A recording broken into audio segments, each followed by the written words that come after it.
Oi pessoal, sou o Miguel Chaim, mais um vídeo pro Diário do Culturismo, começando a segunda-feira aqui com muita coisa, hein? Teve o New York Pro esse final de semana, teve o São Paulo Classic Physique Pro também, o Muscle Contest, muitos resultados interessantes, muitos resultados controversos, e a gente vai agora, nesta segunda-feira, cobrir tudo para vocês e trazer tudo para vocês aí, e vamos tentar entender algumas coisas, explicar algumas coisas para vocês. E eu quero começar aqui, ó, com a Classic Physique. O grande campeão da Classic Physique foi Matt Grego, parceiro de treinos aí do Derek Lunsford. Em segundo lugar ficou o Eric Wildberger. Houve uma certa controvérsia com pessoas que eu conversei que estavam no local, tanto brasileiros quanto gringos, tá? Conversei com um bom número de pessoas aí. Existia ali algo meio que unânime, que era o seguinte: o Matt Grego veio um pouco pior do que a semana passada no Pittsburgh e o Eric veio até um pouco melhor. Como que o Eric foi, a gente viu até nas prévias, falou, cara, pelas prévias, difícil o Matt Grego ganhar, mas a gente sabe que tem aquela história, pô, quando o cara ganha um show numa semana, já tem vaga, e enfrenta o mesmo cara que não tem vaga ainda, muita gente fala que existe esse esquema, que existe essa ideia de se, pô, premiar o cara que não tem a vaga e tal. Muito se questiona e muito se discute isso, né? E já, pô, várias ideias são dadas, supondo, tá, que isso aconteça. Eu não tô dizendo que aconteceu aqui. Tem explicações que fazem bastante sentido pra gente, que a Pro League forneceu pra gente explicar o segundo lugar do Eric, embora eu não concorde, eu acho que ele ganhou, mas tem explicações que fazem sentido. Mas supondo que isso aí fosse realmente real e que tá, beleza, eles acabam dando o título para um outro cara porque ele não tem a vaga ainda, por que não, então, em casos como esse, pô, quando o campeão já tem a vaga, por que não já dar a vaga pro segundo colocado? Já que essa é a ideia, supostamente. Eu acho pior também, porque aí você vai lotar ainda mais o Olímpia. Eu acho que você tem que diminuir o número de pessoas do Olímpia e a Pro League tem um grande desafio em fazer isso. Aqui a gente vê fotos do confronto e aí vamos lembrar uma coisa, rapaziada. Bom, antes de lembrar qualquer coisa, vamos ver esse vídeo aqui que o Dave Palumbo fez uma entrevista com Jim Manion e Steve Weinberger, e o Steve Weinberger meio que já dá um feedback, uma explicação ali porque o Matt Grego ganhou. Vamos ver? What would you like about Matt Grego winning the Classic? What do you think he won that I from? didn't say classic, so I can't Steve? comment. I like that he lost last week. He kept it together and came back and he won. It showed he had real good desire and real good heart. He didn't give up and shut it down. He got better and came back. I didn't see it. So the guy was second and my show took first. Well, it was very close last week in Pittsburgh. Very close last week. Yeah. The Brazilian kid won it at nighttime. Oh, okay. Matt sort of flattened out and the Brazilian got a lot harder.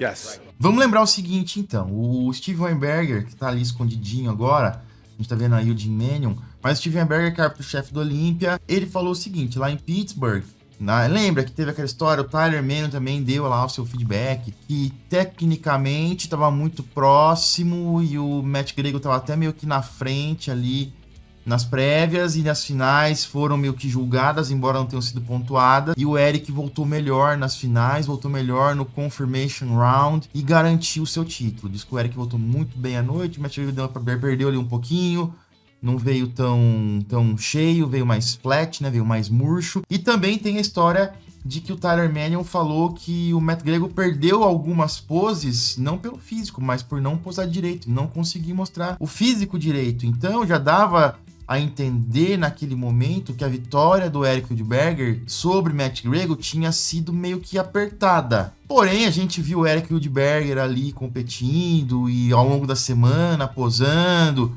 recebendo feedbacks, e a gente via ele melhor do que no Pittsburgh. Inclusive nas prévias do New York, ele parecia melhor do que ele estava no Pittsburgh. O próprio Eric falou num vídeo dele no canal que ele pegou um feedback com o Tyler e que o feedback foi: você estava melhor no Pittsburgh. Então, é esse mais ou menos o caminho e o que aconteceu com o Eric. Ele tá tranquilo, falou assim, ó, tô de boa, foi legal, já ganhei minha vaga, ganhei lá o Pittsburgh, vai agora pro Optimum competir, falou que quer voltar com 2 vitórias para casa aí, então vamos continuar torcendo, cara. Não tem muito o que fazer, já foi também ficar reclamando. Vamos então aqui olhar um pouco o físico do Matt Grego e ver se a gente vê alguma coisa, coisas que eu percebi.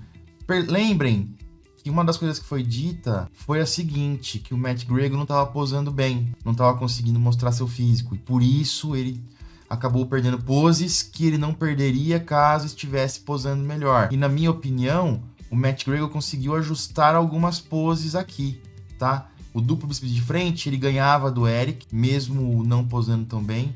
O peitoral, ele tinha perdido pro Eric no outro show. E aqui, pra mim, parece que ele fez um bom ajuste da pose. E isso pode ter feito com que ele vencesse. E lembrando que lá já tinha sido 3-2 pro Eric. De costas, eu acho também que ele até posou melhor, mas ele tava... Olha só, cara. Você via um aspecto soft na perna dele, sem tantos cortes. O glúteo fibrava, mas era não tanto quanto do Eric, por exemplo. E aqui, abdominais e coxas, o Tyler já tinha falado que a estrutura do Matt Gregor é muito melhor que a do Eric. E isso acabava dando uma vantagem para ele. Então a gente tem que lembrar e entender que o feedback dos caras que é o que vale. E o segundo Tyler Manion já lá no Pittsburgh tinha sido muito próximo, muito perto. Tinha sido uma decisão tomada nas finais. Por isso que eu não acho tão absurdo assim o Matt Gregor ter vencido agora. Ainda acho que o Eric tinha que ter vencido. Mas dentro dos parâmetros, dentro do contexto da Pro League, dentro de tudo isso aí, eu não acho tão absurdo. Seria mais absurdo para mim se o Eric tivesse vencido de lavada lá em Pittsburgh e tivesse perdido aqui, que não foi o caso. Então eu acho que isso meio que explica, mas a gente continua seguindo o Eric porque tem mais um show pra ele, aí a gente torce pra que ele traga mais uma vitória pra casa. Vou mostrar rapidamente aqui o Bilal pra vocês. Não, pera aí, né? O Bilal, o Ali Bilal. Não vão, pelo amor de Deus, hein, cara? Não vão ficar preocupados. E o Ali Bilal, ele quebra um pouco aquela teoria. O Bilal veio quebrando tudo, né, cara? Aquela teoria de que se o cara tem a vaga garantida em um show, ele não vai ganhar o show seguinte. Ele tinha superado o Vitor Chaves lá no Pittsburgh e agora ele supera novamente o Vitor Chaves aqui no New York Pro, garantindo a sua segunda vitória seguida aí. E a final do Men's Physique foi Ali na frente, Vitor Chaves em segundo e o Ed Palmeira também na perseguição ali em terceiro lugar. O Vini Matheus, infelizmente, ficou fora do top 5. Muita gente diz que o Vitor Chaves poderia ter vencido e que eles acabaram protegendo demais o Bilal ali. Mas o físico do cara é muito bom, realmente. Ele tava muito bem, uma linha de cintura muito interessante, muito marcada. E agora é continuar competindo aí e os brasileiros continuarem sua trajetória rumo à Olímpia. E já que o assunto é proteger o Bilal, cara, vamos falar aqui da Cueca Performance, da Insider, a melhor cueca que você vai usar na sua vida. Todo mundo que compra adora a Cueca Performance. Tá disponível em várias cores e vários tamanhos para vocês aí. Eu prefiro a preta, mais segura. Tem absorção rápida do suor, evaporação rápida do suor. Tem tecnologia anti-odor que é desfavorável à proliferação aí de bactérias e mau cheiro. E ela tem a perna um pouco mais compridinha ali, que protege bastante a sua coxa na hora do cardio, não fica raspando uma na outra. E para você que já conheceu e gosta da Cueca Performance, lembrando, tem kits, ó. Kits com 5 e 10 cuecas Performance com baita desconto. E usando meu cupom SHAIN12, você tem desconto em cima de desconto. Corre lá agora, então, clica no link que tá na descrição, no comentário fixado, no QR Code. Quando você clica nesses links que estão aí, o meu cupom SHAIN12 já é adicionado automaticamente, então não perde tempo. Corre lá agora, espero vocês lá. Vamos falar agora da 212, daqui a pouco a gente fala da Open. Aqui tá o scorecard, o Ole Krivi foi o grande campeão ucraniano. Olha só, 4 pontos. Em segundo lugar ficou o Keref Bajo com 5 pontos, então foi uma decisão muito próxima aí. O Francisco Barrios, da Argentina, ficou em terceiro lugar. Grande colocação, grande resultado para ele. Zagarella em quarto e o Fabrício Moreira foi o melhor colocado brasileiro aí com o 5º lugar. Ficou muito bom também. O Lucas Coelho ficou em sexto. Os dois brasileiros indo muito bem aí. O Fabrício Moreira se firmando mais uma vez como o melhor 212 brasileiro da atualidade. Para mim, ele poderia ter ficado até um pouquinho mais acima ali. Mas, sem dúvida nenhuma, trouxe um de seus melhores físicos, cara. Dorsal abrindo pra caramba ali. As pernas muito boas, um excelente condicionamento. É o que eu disse, podia ter posado talvez um pouco melhor, podia ter posado com um pouco mais de calma, segurando um pouco mais algumas poses, melhorando um pouco mais outras. Porém, a parte que, vamos dizer, é mais difícil, né, que é a parte de construir o físico, ele trouxe, ó, o osso femoral dele fatiado, cara. Precisa realmente trazer um pouco mais de polidez nas poses para que ele consiga ser comparado melhor e consiga mostrar melhor seu físico perto de caras que posam bem pra caramba. E o Fabricião aí, bizarro demais. E aqui a gente vê, né, o top 4. Primeiro lugar, Ole Krivi. Segundo lugar, Keref Bajo, que não tava seco, tava com uma camada de líquido ali.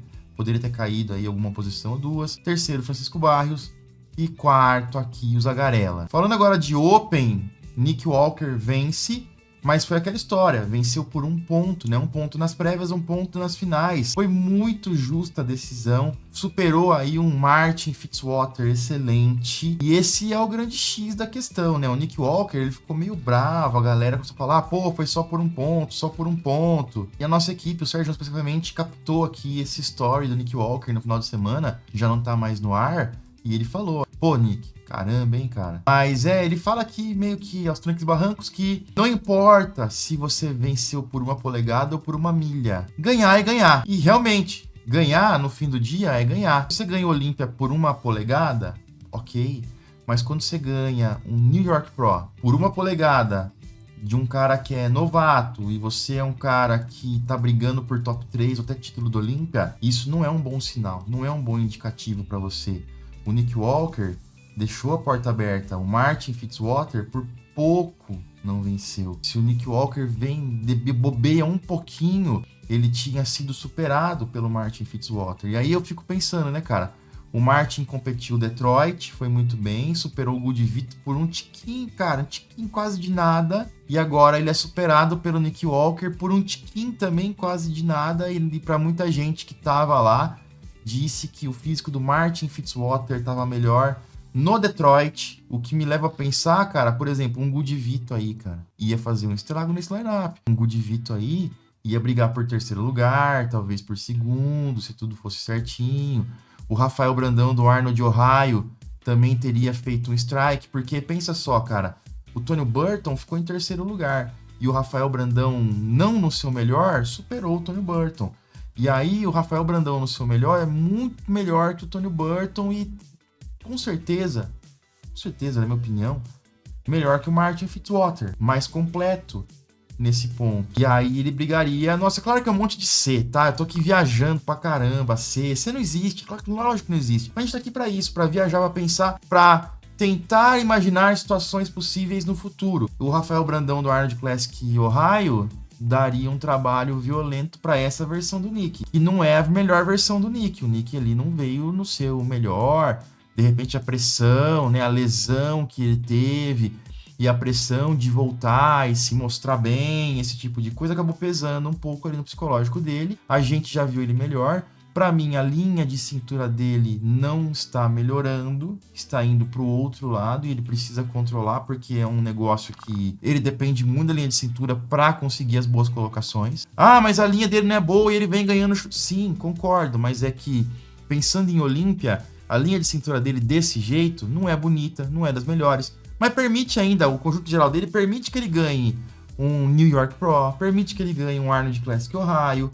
Mas quando ele vai enfrentar caras como Rad Chopin, como Derek Lunsford, como Samson Dauda, como quem mais? Como Andrew Jack, com essa galera, ele vai precisar de uma cintura bem controlada, porque senão aí essa fraqueza fica exposta. Caras que são tão secos quanto ele, que são tão grandes quanto ele, porém tem a cintura um pouco mais estreita. Então isso fica exposto. Vamos ver, cara. Pra mim esse New York coloca um pouco aí em xeque o Nick Walker. Ah, não que ele é um cara bom, não é isso. Coloca essa briga por Olímpia meio que no sinal amarelo ali. Fala, cara, fica ligado, muda algumas coisas, senão vai complicar e vai ter gente nova te passando nesse Olímpia caso você compita.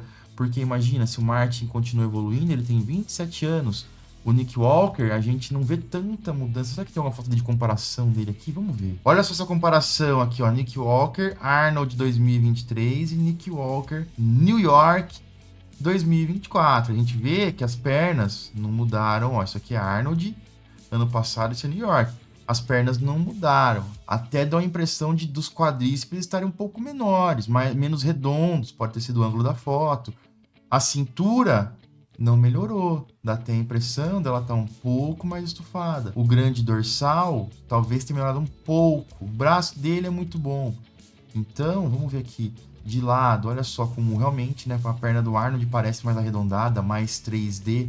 Os braços tão bons quanto, mas assim, a gente não fala, nossa, um ano, que puta evolução, que ele já não se faz mais essa evolução, porque não tem mais espaço pro físico dele evoluir tanto assim, entendeu? Olha só aqui as poses de costas, né? As pernas ali, como a gente vê, talvez um pouco menores em volume. As costas, eu Pode ser a foto, tá? Mais uma vez, mas eu gostei mais da foto do Arnold Classic. Talvez um pouco mais seco. Mas a mensagem que se tira de tudo isso é, aparentemente, ele não fez uma evolução tão bizarra nesse ano. Aparentemente, o que a gente vê de diferente, de muito, que salta mais aos olhos, é a linha de cintura, continua sendo, que pode ser o calcanhar de Aquiles do Nick Walker. Então ele tem que ficar muito ligado, tomar muito cuidado com isso. Quero muita opinião de vocês em relação a isso. Comentem aí pra mim. Tem mais vídeo ainda hoje. Vou falar de mais outras coisas. Vou falar do Calderon, que competiu na 212 e que, enfim, quebra algo que se vinha acreditando nos últimos anos. Vou falar também do Quinton Area, que foi uma grande decepção, mas a gente já esperava isso. Não a decepção, mas esperava que ele não fosse ser o cara que ia brigar por top 3.